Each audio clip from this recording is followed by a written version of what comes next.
Okay, today we're going to be looking at the core's inner unit. So the muscle that we like to instruct or like to look at first within the push training system is activating your transverse abdominals. Now I've got lovely Jamie here from Satori, and she's going to help us identify how to use that muscle, and we're just going to go through a little bit of an activation for that muscle. Now it's very important to understand that when people try to turn their abdominals on, what generally happens is they brace up their six-pack muscle. So Jamie, show us how that looks for us. See that bloating? If you see that, let it go, relax. And again, so she bloats and there's this tension through this section of the abdominals. What we're looking for, just let that go for us, Maddie, is what we're looking for is, this is your rectus abdominals, which is the six-pack section, made up of two parts, upper and slightly lower. The next part and the next muscles that we're looking at here are both your internal and external obliques, and then we have the transverse abdominals, which wrap around from your spine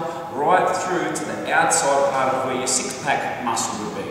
So it gives you that drawn-in look. So when we're trying to activate your inner unit, and in this case your transverse abdominal, what we want to see, instead of this hard bulky movement through here, is we want to see yourself widen through your just above your hip, and you should feel some tension to the outside and just under the ribs in this section here. So what I want you to do, Jamie, and I'll teach you how to use these muscles, is the exercise that we're doing here is called the march, and it's about 7 levels that we can do to see how far we can push these abdominals whilst supporting the spine. So this is one of the most under-activated muscles for the majority of persons that hit gyms, and certainly even seasoned gym goers, because they tense too much. When we work the inner unit, when we work the transverse abdominals, we want to work it at less than, say, 10%. So it wants to be at a very, very low level. By working at that low level, it basically preempts movement. So these muscles are always turned on, and it's really about the least resistance. The easier, the more comfortable to lift at one level, the better. So what we want to do here is I'm going to ask Jamie to very gently just draw her navel in and out. So what we should see is a little bit of a thickening through the wall, making her belly button smile. And let go. Good. Relax. Let's see that again. So just very gently, low level in, and try to make this belly button smile for me. So pull out. That's better. So what we saw, and turn off. Good. Was her belly button moved in, and then I just saw a little tweak and move out, so therefore these muscles come into play here. Relax. Again, gently navel in for me, and drawing it out. Now hold that position. So I can feel some tension through the lateral part here. She doesn't have much tension in the rectus abdominals, which is good. Can you just hold that position while you're breathing? Good. So therefore what we're doing is we're supporting these muscles here. When the transverse abdominals work, we use them to exhale and to breathe out. So what we're going to do now is we're going to test. Once we've activated and see how that works, the next thing, that's basically level 1. The next thing to see is if she can hold that while adding in some movements and not losing that posture.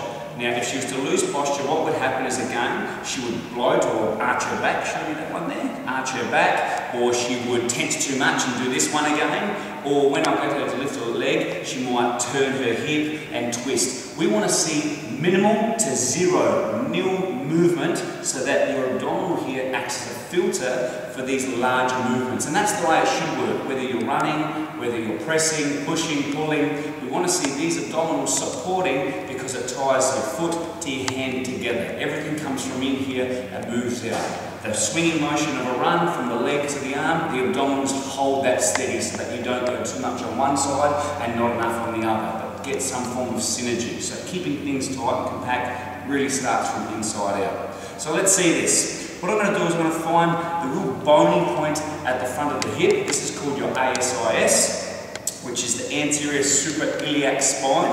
And what we're looking for here is, if I can get Jamie to very gently just draw the navel at a very low level, what I want her to do is to start thinking about using this section to activate the oblique, the internal oblique now, as she lifts this knee. Now, if she focuses on lifting her knee from her foot, what's going to happen is she's going to get this hip flexor working too hard. And we don't want to see that, because again, that's a larger global muscle. It's not the deeper muscle that we're after, which is made up of the inner unit. Okay? So what we want to see is just gently draw the navel in, hold that position.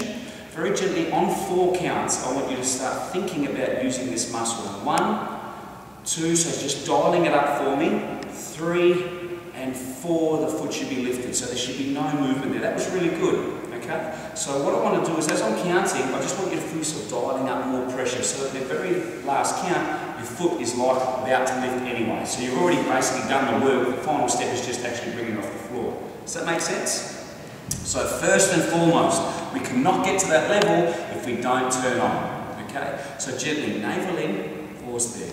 Very gently, I want to see you start focusing on that left side, on 1, 2, just relax them, 3 and 4. Good. There was very, very minimal movement. Hips didn't move. So number 1, what I'm looking for is her bone here did not drop and move. Number 2, she didn't tense too much, let go there. Okay. Number 3, there was no arching. Number 4, she didn't have too much tension through the shoulders, through the neck, which meant her tummy's filtering out that movement.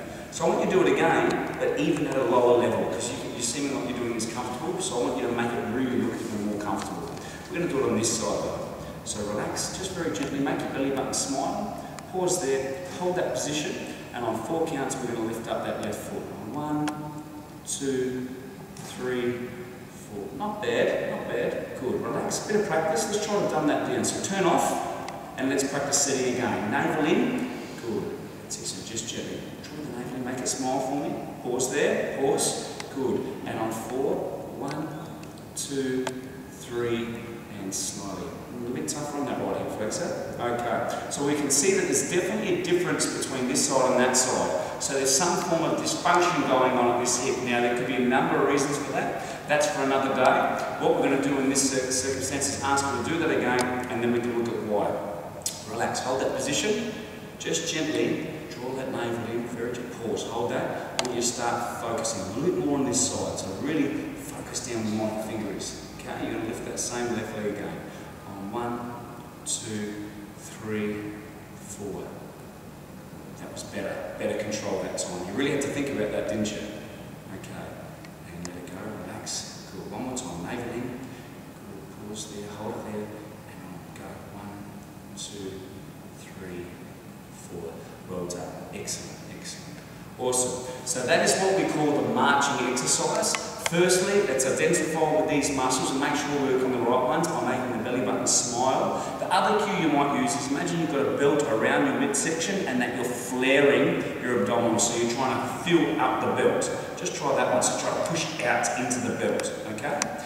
Bit ticklish there, matey. Right, and then from that, what we've got is we've got the first level, which is what Jamie did, which is one side at a time. Level 2 is doing one side and then the other side, so alternating. Level 3 is lifting up one knee for me, Jamie, gently. Let's focus. Okay, and now extend your foot out, so extend your, just kicking your leg up in that case, not scissoring, and then bringing it back down. Okay? The next one, relax, turn off. Let's do it again. Navel in.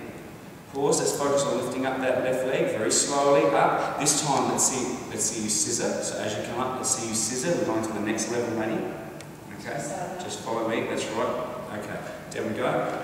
Right, relax. So what we've got is the first level is just lifting, second level is alternating, third level is kicking, fourth level is a scissor. Okay, right, navel in, let's try the scissor again. Navel in for me, bring the knee up. And we'll leave it at that. Okay, that's fine. We'll leave it at that. Beautiful.